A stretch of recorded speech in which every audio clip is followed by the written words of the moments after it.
નમસ્કાર મિત્રો, સ્વાગત છે તમારું મોરબી અપડેટમાં। હું છું વિપુલ પ્રજાપતિ।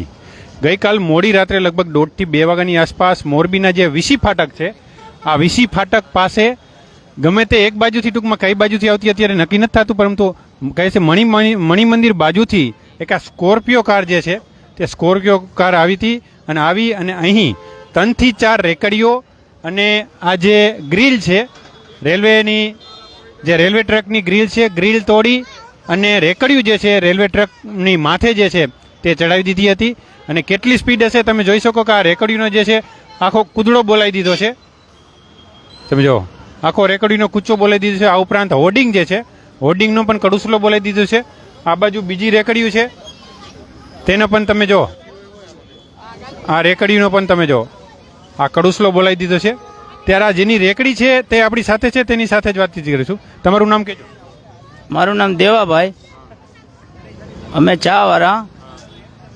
રાતે 1:30 થી 1:45 ગાળામાં અમારી રેકડીને ઠોકર મારી દીધી રેલવે સાઈડમાં।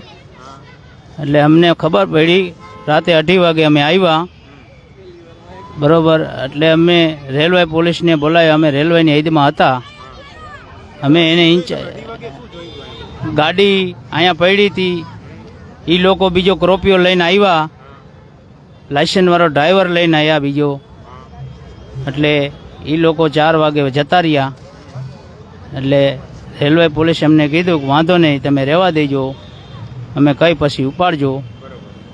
એટલે તમારી રેકડી રેલવે ટ્રેકમાં હતી? રેલવે ટ્રેકમાં, હા, અમારી રેકડી રેલવે ટ્રેકમાં હતી।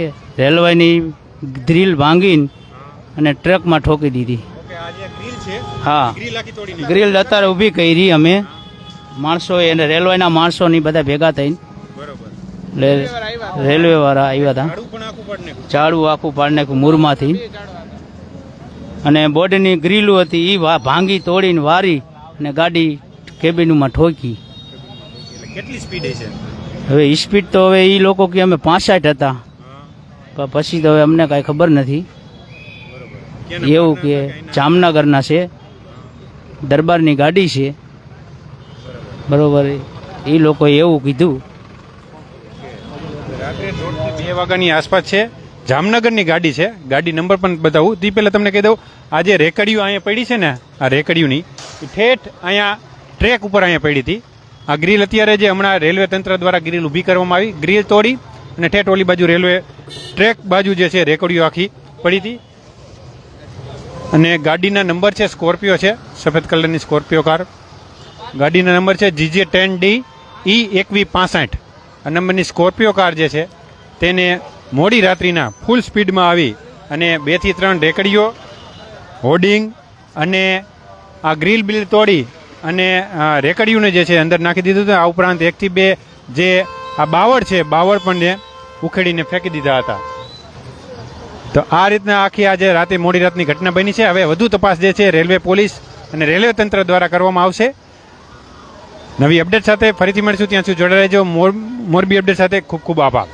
અને ત્યારથી અત્યાર સુધીમાં જ અહીંયા લોકોના જે છે ટોળા પણ જે છે આજ સવારથી ઉમટી પડ્યા છે, પરંતુ સદનસીબે એટલું કહેવાનું કે લગભગ દેવજીભાઈ અહીંયા ક્યાં લગીને લગભગ લારીઓ ખુલ્લી હોય છે? લારી 9 વાગ્યા લગી ના, ત્યાર પછી બંધ કરી દઈ। 9 વાગ્યા લગી, 9 વાગ્યા લગી। તમારી લારી હતી? હા, મારે નાસ્તાની લારી હતી, બરોબર છે। અમે 9 વાગે તો 9, 9:30 બંધ કરી દઈએ છીએ। હા, 9:30 બંધ કરી દઈએ છીએ। સદનસીબે અમારે કોઈ માણસ ન આવ્યું એમાં, પણ નુકસાન અમારે આખું ટોટલ લારીઓ નુકસાન થઈ ગઈ છે। માલ સામાન બધું નુકસાન થઈ ગયું। લારીનો જે છે કચ્ચણ ઘાણ વારી દીધો છે, પણ સદનસીબે કોઈ જાનહાનિ નથી થઈ। એટલી ભગવાનને સારું કે પ્રાર્થના કે જાનહાનિ કોઈ નથી થઈ, એટલે ભગવાનની કૃપા કહેવાય। પરંતુ લારીને તમે જુઓ, આખી અહીંથી તમને બતાવું, આખી કચ્ચળ ઘાણ વારી દીધો છે। તો નવી અપડેટ સાથે ફરીથી મળશું, ત્યાં સુધી જોડાઈ રહેજો। મોરબી અપડેટ સાથે ખૂબ ખૂબ આભાર।